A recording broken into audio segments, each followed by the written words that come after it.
From JBS Studios in Greater New York, this is the JBS News Update with Teisha Bader. I'm Teisha Bader with the JBS News Update for Monday, February the 28th, 2022. Israel said today that it would be on the right side of history when it comes to a United Nations vote on Ukraine. A resolution condemning the Russian invasion of Ukraine is expected soon at the UN, and Foreign Minister Yair Lapid tweeted that Israel will join and vote in favor of the resolution, along with the vast majority of world nations. He said our main ally has been and will be the United States, but our American partners also understand that there are 2 points that require us to be careful and discreet, referring there to Israel's sensitive situation with Russia, whose forces in Syria coordinate with Israel to fight the Iranian presence there. Israeli Prime Minister Naftali Bennett's office said that he called Russian President Vladimir Putin yesterday afternoon and that the two discussed the situation between Russia and Ukraine. There are reports that in that call, Bennett offered that Israel could mediate talks between Russia and Ukraine, though that has not been confirmed. We reported to you, if you recall, on Friday that Ukrainian President Vladimir Zelensky had suggested that Israel host talks. Talks today between Russia and Ukraine did take place between the sides at Ukraine's border with Belarus.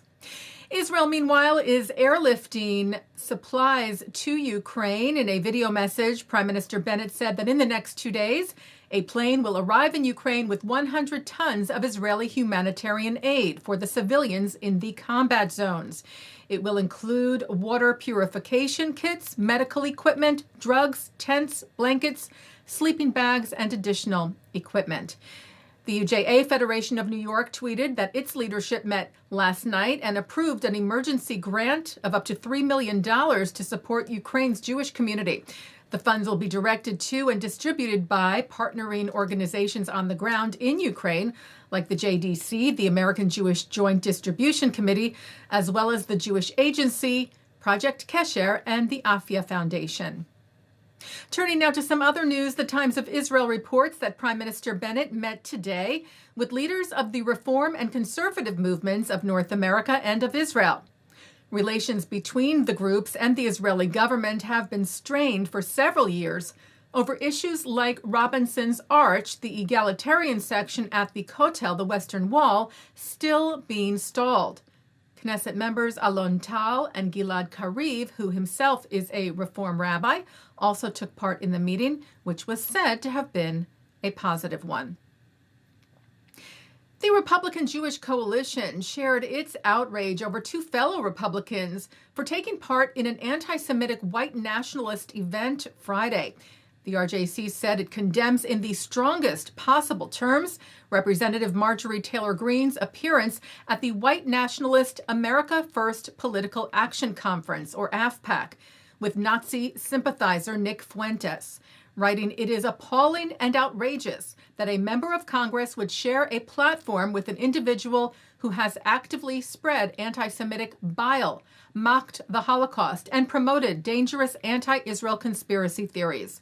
Also condemning Congressman Paul Gosar, who participated with a video address to the same conference. The RJC said this has absolutely no place in the Republican Party, and RJC will actively oppose anyone who associates with Nick Fuentes, AFPAC, and their ilk. Taking a look now at our programming for tonight on JBS for Monday, February the 28th at 7 o'clock. Derrick Johnson, President and CEO of the NAACP, sits with Rabbi Marc Schneier and Valerie Nash to talk about the state of Black-Jewish relations today.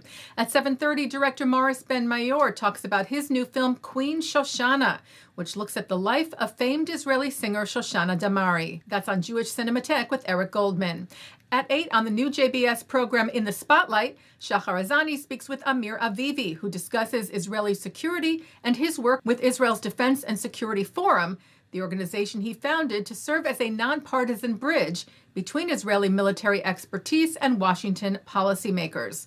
At 9, Marc sits down with Chloe Valdry on L'chaim. At 10, New York clergy Reverend Eleanor Harrison Bregman, Rabbi Erwin Kula, Rabbi Brent Chaim Spodek, and Sharon Thomas talk about the essential question of Jewish identity with Rabbi Peter Rubenstein. And coming up next, I speak with Natalia Feduschak of the Ukrainian Jewish Encounter, who shares what is happening to the people of Ukraine, and with Ambassador Danny Ayalon, who offers perspective on Israel's position and efforts regarding the Ukraine crisis. And that's the JBS News Update for Monday, February the 28th, 2022. I'm Teisha Bader. Stay healthy, stay well.